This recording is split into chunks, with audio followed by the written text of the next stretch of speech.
नमस्कार आदाब, आप देख रहे ऑन रिकॉर्ड मीरा भाईंदर। वसीम रिजवी ने 26 फरवरी 2021 को सुप्रीम कोर्ट में एक याचिका दाखिल की थी, जिसमें उन्होंने कहा था कि कुरान शरीफ की 26 आयतों को हटाया जाए। उन आयतों के चलते वायलेंस बढ़ता है और कहीं ना कहीं उसके चलते इस्लाम का नाम भी खराब होता है। ऐसी उनकी एक याचिका थी। उस याचिका दाखिल करने के बाद में न केवल हिंदुस्तान में बल्कि दुनिया भर में वसीम रिजवी के खिलाफ में जनता में काफ़ी गुस्सा बढ़ चुका था, काफ़ी रोष बढ़ चुका था। लोग ज़मीन पर उतर आए थे उसके इस याचिका को लेकर। हमारे मीरा भाईंदर शहर में भी एक एडवोकेट है जिन्होंने इस याचिका में इंटरवन किया। उन्होंने अपनी बात सुप्रीम कोर्ट के सामने रखी। आज वो हमारे साथ में है। हम उनसे जानने की कोशिश करते हैं कि किस तरह की दखलंदाजी या इंटरवेन इन्होंने किया था सुप्रीम कोर्ट में, जो हमारे मीरा भाईंदर शहर के एडवोकेट है। एडवोकेट साहब, अपना नाम बताएं आप। मेरा नाम जहांगीर इकबाल है जी। किस तरह का आपने इंटरवेन किया था और उसमें आप क्या बेस लेकर गए थे सुप्रीम कोर्ट में?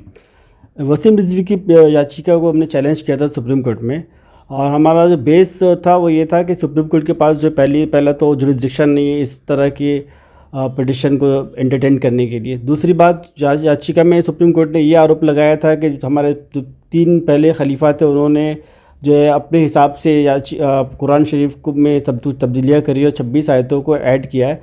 तो ये सरासर गलत था। इसके खिलाफ भी हमने याचिका में किया है कि इस तरह की कोई चीज़ नहीं है। कुरान शरीफ में एक ज़बर और ज़ेर तक का जो है फेरबदल नहीं हुआ है। इस चीज़ को लेके सुप्रीम कोर्ट ने भी काफ़ी संज्ञान लिया इस चीज़ को, और वो करते हुए जो ज़रूरी ऑर्डर था वो सुप्रीम कोर्ट ने पास किया। आपने अपने पिटिशन में ये भी कहा है सुप्रीम कोर्ट के साहब, ये धार्मिक जो ग्रंथ है, जो रिलीजियस जो जैसे कुरान शरीफ हो गया या हमारे महाभारत हो गया, रामायण हो गया, इस तरह के धार्मिक ग्रंथों में सुप्रीम कोर्ट को या न्यायालय को कोई अधिकार नहीं है इंटरवेन करने का या दखल अंदाजी करने का। उस बारे में थोड़ी जानकारी दीजिएगा। जी बिल्कुल। समय ये भी मेरे ग्राउंड था कि सुप्रीम कोर्ट जो है के पास ये अथॉरिटी नहीं है, ये पावर नहीं है कि वो रिलीजियस स्क्रिप्चर्स है उसके अंदर कुछ जो है सुप्रीम कोर्ट जो है धार्मिक किताबों या ग्रंथों और जो भावनाएं लोगों का विश्वास है, फेथ है, उसके अंदर कुछ इंटरप्रेट करने के डायरेक्शन देने के सुप्रीम कोर्ट के पास अधिकार नहीं है। क्योंकि हमारा यहाँ संविधान भी कहता है कि जो स्टेट होता है, स्टेट के पास कोई रिलीजन नहीं होता, कोई धर्म नहीं होता, ये निष्पक्ष काम करता है। जी। जो जजमेंट जो आया है उस जजमेंट में क्या बेस रखा है सुप्रीम कोर्ट ने और इस याचिका को खारिज किया है, उस पर खुलकर रोशनी डाली गई कि सुप्रीम कोर्ट ने क्या कहा है उस याचिका को खारिज करने के दौरान।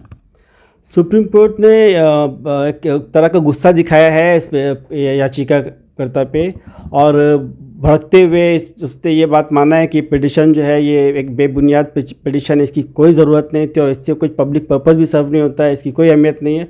और कड़क अंदाज में जो है वह 50,000 रुपये जो है जुर्माना भी, फ़ाइन भी जो इम्पोज़ किया है वसीम रिजवी पे। अच्छा, मतलब सुप्रीम कोर्ट ने 50,000 रुपये को फ़ाइन लगाया है कि इस तरह की पिटिशन को जो उन्होंने दाखिल किया था। इकबाल जहांगीर साहब, आप इसमें क्यों इंटरवेन बने? क्या आपका पर्पस था? आपको पब्लिसिटी चाहिए या आपको फेमस होना है? किस कारण या किस वजह से आप इसमें इंटरवेन किए थे? मैं हमेशा से स्टार्टिंग से ही जो है सोशल कॉज में लगा हुआ। सुप्रीम कोर्ट पे मैं बराबर जो है इंटरवेन करता रहता हूँ, या याचिका भी मैं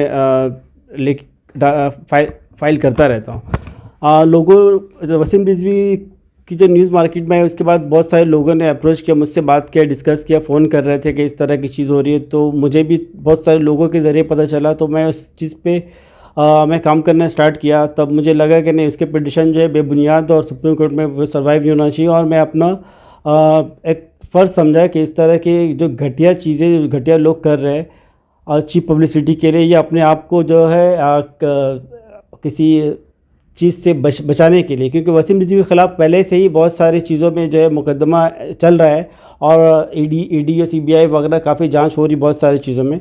तो उससे बचने के लिए शायद वो किसी के बहकावे में आके इस तरह का भी काम कर सकता था। तो मैं एक वक्त की ज़रूरत को समझते हुए इस चीज़ पे काम किया और इंटरवेन किया, और ताकि इस तरह की चीज़ सुप्रीम कोर्ट में कुछ गलत फैसला नहीं हो जाए।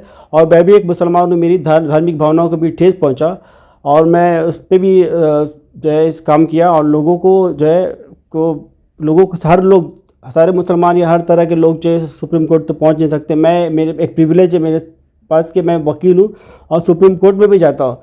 इसके लिए मेरे लिए काफ़ी इजी रहा कि ये सारी तैयारी करने के बाद सुप्रीम कोर्ट में अपना पक्ष, अपने कौम का पक्ष रखने में मेरे लिए काफ़ी इजी था। ये मतलब आप पब्लिसिटी के लिए नहीं बल्कि अपना एक निजी तौर से आपको जो ठेस पहुंची थी एक मुसलमान होने के नाते, या कौम को कहीं ना कहीं न्याय मिले, कौम का आप साथ दो या रिप्रेजेंट करो, इसके चलते आप सुप्रीम कोर्ट पहुंचे थे। जी जी, इसके अलावा भी और आप कभी सुप्रीम कोर्ट में कुछ मुद्दों को लेकर गए हैं, जनहित मुद्दों को लेकर, कि जिसके चलते हमारे देश के नागरिकों को या हमारे शहर के नागरिकों को फ़ायदा हुआ हो? ऐसे कुछ और मुद्दे हैं आपके, या ये सिर्फ यही एक मुद्दे को लेकर गए थे आप कभी सुप्रीम कोर्ट पहुँचे हो?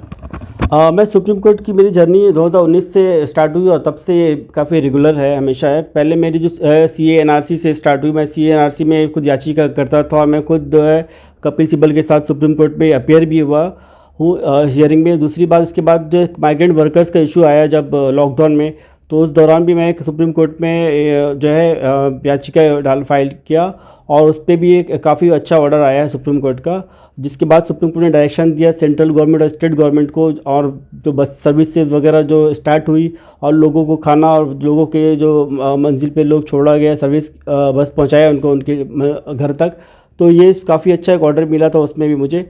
दूसरी बात, उसके बाद अमीश देवगन ने जो के खिलाफ जो देश भर में जो FIR हुआ है, उसके खिलाफ अमीश देवगन ने सुप्रीम कोर्ट में क्वॉशिंग पिटिशन डाला, उसको भी मैंने इंटरवेन किया क्योंकि मैंने भी FIR करवाया था उसके खिलाफ, तो उसमें भी इंटरवेन करके उसमें भी ऑर्डर जो है हमें से मैं सेटिस्फाइड हूँ, उसमें भी काफ़ी अच्छा ऑर्डर मिला। और उसके बाद ये वसीम रिजवी की कहानी है। जी मतलब पिछले साल जो हमारे यहाँ से जो मज़दूर अपने घरों को लौट रहे थे, जिसका सरकार ने कोई इंतज़ाम नहीं किया था ठोस, उसको देखते हुए आप सुप्रीम कोर्ट पहुँच गए थे। इन लोगों को किसी तरह से घर पहुँचने में सरकार मदद करे या राज्य सरकार इनकी हेल्प करे? जी बिल्कुल, क्योंकि मैं बराबर देख रहा था कि सुप्रीम कोर्ट में इस चीज़ को स्टार्टिंग से ही काफ़ी इग्नोर कर रहे थे कोर्ट भी, और यहाँ तक कि आपको याद होगा तुषार मेहता जो हमारे सॉलिसिटर जनरल, उन्होंने ये कहा था कि सड़क पे मज़दूर कहाँ है, सड़क पे कोई मज़दूर नहीं है। उन्होंने ये हलफनामा डाला था सुप्रीम कोर्ट में, और उसके बाद एक ऑर्डर पास हुआ था सुप्रीम कोर्ट ने 15 मई का ऑर्डर, अगर आपको याद होगा वो ऑर्डर आप गौर से देखिए, उसमें जो है सुप्रीम कोर्ट ने इंटरटेन करने से इनकार कर दिया था पिटिशन को, और पिटिशन एक डिसमिस हुआ था। माइग्रेंट वर्कर की हालत जो है उस पर सुप्रीम कोर्ट जो है कुछ करने को तैयार नहीं था। उसके बाद वो रिजेक्ट होने के बाद जो है मेरी पिटिशन आई थी और उस पर जो है सुप्रीम कोर्ट ने बहुत अच्छा ऑर्डर दिया है। जी दोस्तों, ये है एडवोकेट जहांगीर इकबाल, जो हमारे मीरा रोड शहर में रहते हैं। बहुत कम लोग जानते हैं कि हमारे शहर के एडवोकेट भी सुप्रीम कोर्ट में जाते हैं और हमारे देश के नागरिकों को किस तरह से न्याय मिले, किस तरह से उन्हें उनका अधिकार मिले, इस पर वो काम करते हैं। ऐसे एडवोकेट हमारे मीरा भाईंदर शहर में मौजूद है, जो आज आपने देखे एडवोकेट जहांगीर इकबाल के रूप में। आप सबको मैं याद दिला दूंगा और इनकी बात को मैं दोहराना चाहूँगा कि जिस तरह से पिछले साल में हमारे जो माइग्रेंट लेबर थे, जो पैदल अपने घर की तरफ लौट रहे थे, उन्हें सरकारी तौर से मदद मिलने के चलते इन्होंने सुप्रीम कोर्ट में याचिका दाखिल की थी, जहां पर उन्हें कामयाबी मिली। उसके पहले जो CA NRC को लेकर जो पूरे देश में माहौल बना हुआ था, उस दौरान भी इन्होंने उसमें पिटीशन दाखिल की थी सुप्रीम कोर्ट में, याचिका के द्वारा गुहार लगाई थी।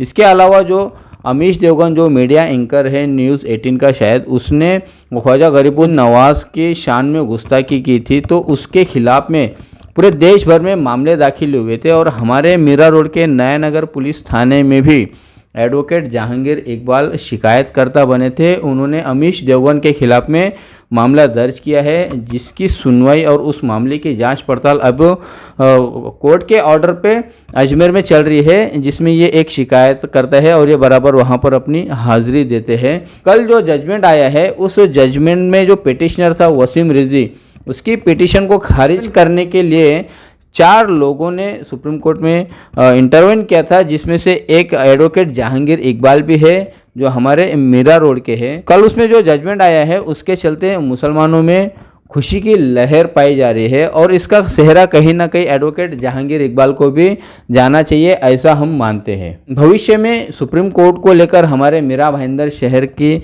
सामाजिक कार्यों को लेकर या जनहित के मुद्दों को लेकर इनके तरफ से कोई कदम उठाया जाता है, कोई पिटीशन दाखिल की जाती है, तो हम आप तक का वो ज़रूर पहुँचाएंगे। आप हमारे साथ बने रहे आरिफ कुरैशी और साबिर शेख के साथ। On record Meera Bhayandar. धन्यवाद।